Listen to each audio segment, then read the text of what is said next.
As some of you likely know, yesterday marks the 50th anniversary of what later came to be known as Bloody Sunday, a day when some 600 men and women marched out of Selma, Alabama, toward Montgomery.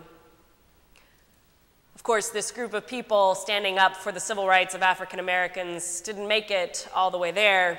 They were attacked with tear gas and billy clubs as they were leaving the city of Selma.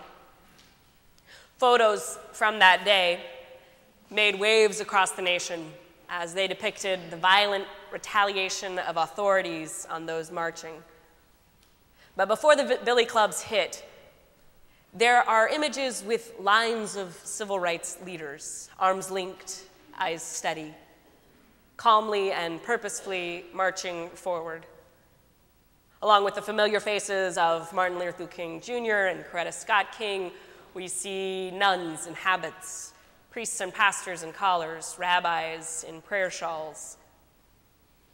For me, those men and women, arms linked, gazes steady, that image will always represent, well, righteous anger, a holy kind of burning, a consuming zeal for the good. Today's passage from the Gospel of John has Jesus consumed by similar zeal. The high holy days of Passover have brought Jesus into Jerusalem and to the great temple at the heart of the city. And what follows is what we now call the cleansing of the temple. At the time, Jews would make long journeys to the temple in order to make the appropriate sacrifices for high holy days and other special occasions. You may remember that even Jesus' parents, Mary and Joseph, had made that journey to dedicate him, making a sacrifice of turtle doves. This was how the temple operated. According to the law, such sacrificed animals should be unblemished. This was difficult to accomplish, of course, with the animals having to travel long distances, so merchants came onto the scene, making animals available that were unblemished. But in order to buy such animals, one needed coins. And for coins to be operable in the temple, they had to follow certain rules. They could not have faces on them, and the Roman coins of the time had Caesar's face. So there were money changers who were provided in order to exchange Roman coins for the right temple coinage. So this is the scene that Jesus enters into when he decides to make a dramatic stand, to create holy havoc, as W. Hullett Glower would put it. The story of the cleansing of the temple appears in all four of our gospel narratives. But John has a different take than those of the synoptic gospels, wherein Matthew, Mark, and Luke have a different placement of the story and offer different details. John's narrative sheds new light on the meaning of this story. First, John gives what may be the most vivid details of this story. He tells us, in the temple, Jesus found people selling cattle, sheep, and doves, and the money changers seated at their tables. Making a whip of cords, he drove all of them out of the temple, both the sheep and the cattle. He also poured out the coins of the money changers and overturned their tables. John's is the only gospel that includes this detail about the whip of cords. But while it is more specific in John about how Jesus enacts his righteous anger, it is a little less specific about why. Indeed, in our synoptic gospels, Jesus refers to making the temple a den of robbers. In Matthew, Mark, and Luke, Jesus implies that there is corruption in the ranks. The money changing and buying and selling of animals has become a way to skim a little off the top here, or swindle a little bit there. But in John, Jesus refers to no such corruption. He instead makes a much broader claim, saying, take these things out of here. Stop making my Father's house a marketplace.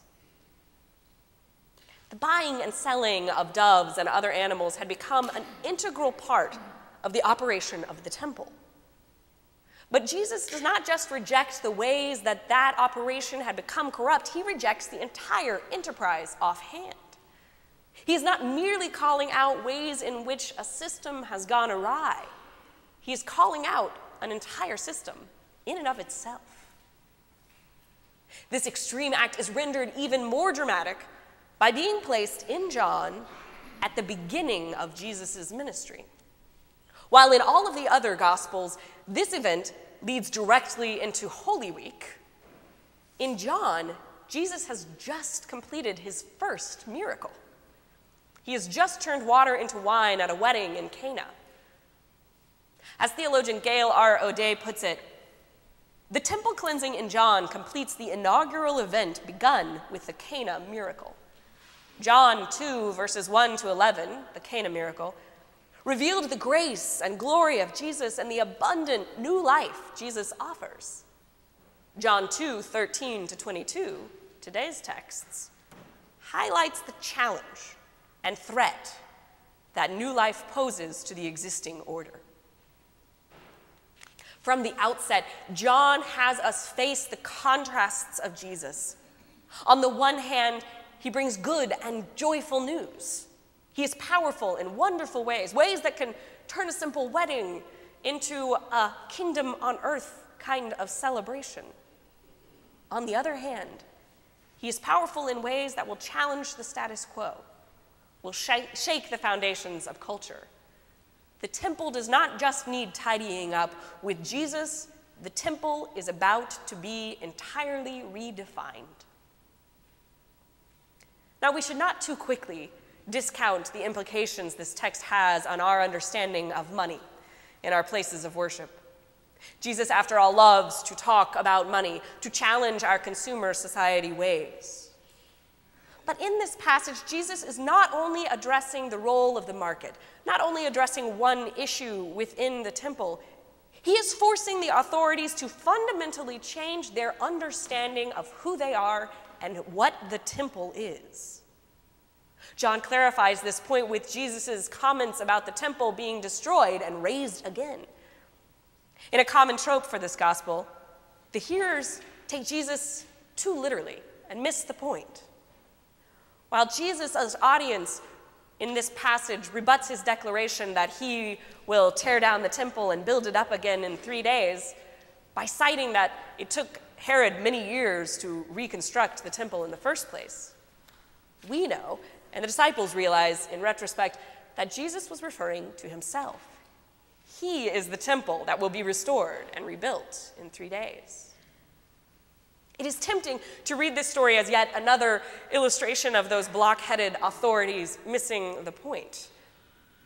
Or perhaps to read it as an illustration of how huge Jesus' coming was, how fundamental the changes were, and therefore how entirely out of our hands and unchallenging these changes can be in their very vastness. But the challenge of Jesus' ministry and words and the power of Jesus is clearly extended into our modern world. Ultimately, this text compels us to wonder, what does it mean to be Christ's church today? What tables need turning over in our own temples? And how might we need cleansing ourselves? It's hard to vilify the system of trade going on in that ancient temple when we recognize how it so practically developed over time to serve the needs of the temple. But as Goer puts it, the ways of the world invade the church gradually, subtly, never intentionally, always in service of the church and its mission. A group of 6 youth and 6 mentors have been meeting in the carriage house across the way for the past few weeks and will continue to do so in our annual confirmation process. And though we have a few weeks to go before I'm supposed to break out my very scant knowledge of Latin for the group, I'm going to jump ahead a bit now anyway. One of the key phrases of our Reformed tradition is, wait for it, reformata semper reformanda. reformed and always reforming. It's a great phrase, worthy of t-shirts and buttons and Presbyterian pride. You can, in fact, find it on t-shirts and buttons. It reflects the idea that our churches are always flawed, always weak to the ways culture and power and greed may slowly eke into our structures. We are called to continually revisit and reform our approach to church. But theologian Joseph D. Small points out that there's a bit more to it when you include the full motto. Dating back to the 17th century, the full Latin reads, Ecclesia reformata semper reformanda secundum verbum Dei. The church reformed, always to be reformed, according to the word of God. Small stresses that the church is to be reformed, to be acted upon, to be the object of reform, not its subject. We are not necessarily called to be the table turners, so much as the ones who are turned. We are called to be open to how the Spirit is moving us, subject to the ways God changes us and changes our systems. Perhaps those of you who were able to attend last week's class with Dr. Michael Jenkins are starting to perk up a bit as we talk about ecclesia, as we talk about the church. Jenkins put it well when he said that when we start talking a little too much about the church, it gets boring. We miss the point. We are not called to talk about church per se, but to talk about Jesus, to talk about our experience of grace and truth, and to talk about the ways we have experienced that in our places of worship and through the gospel. Smith's point about being reformed and Jenkins' point about shifting our focus from church to Jesus, these two work well together. If we are called not to be the actors but the subjects, then we are called not to turn tables, but to be attuned to Christ's table turning in our midst.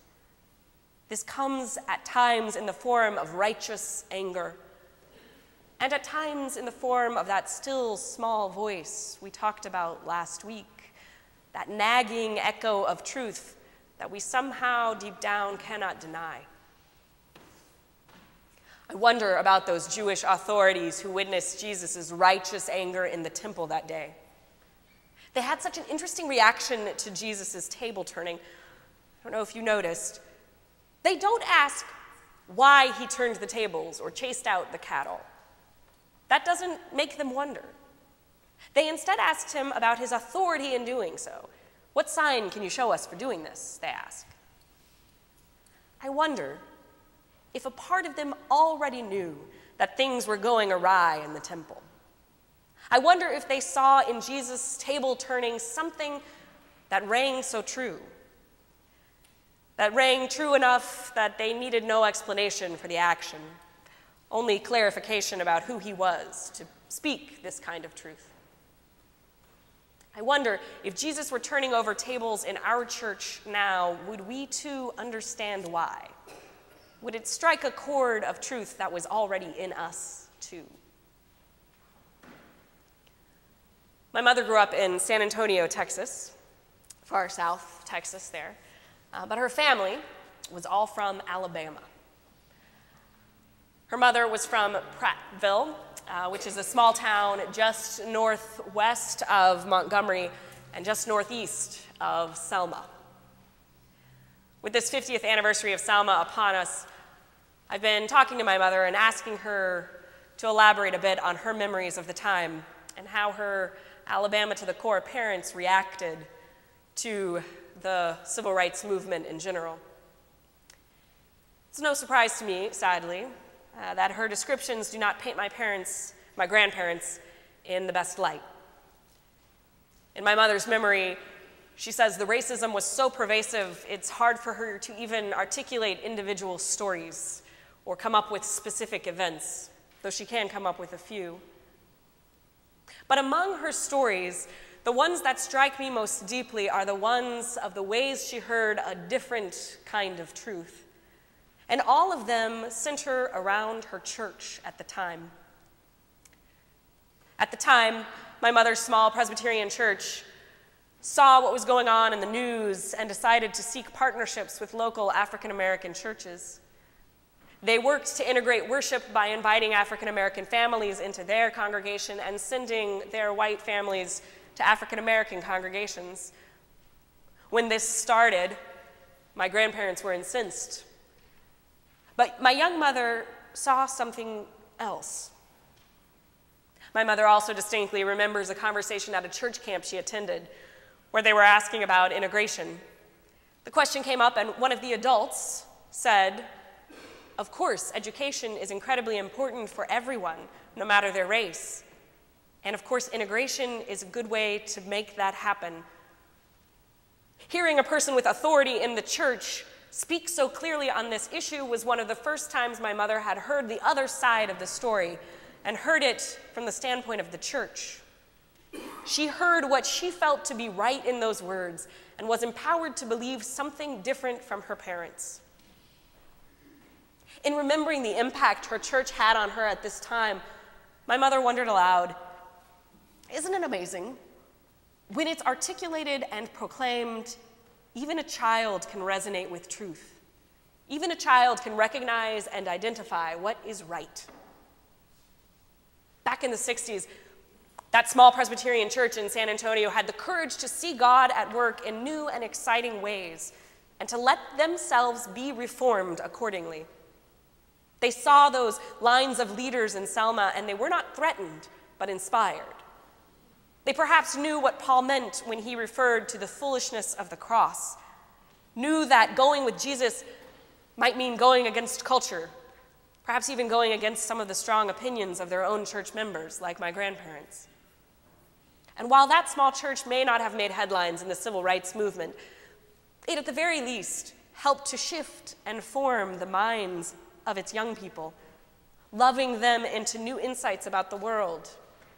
And that, to my mind, is no small thing.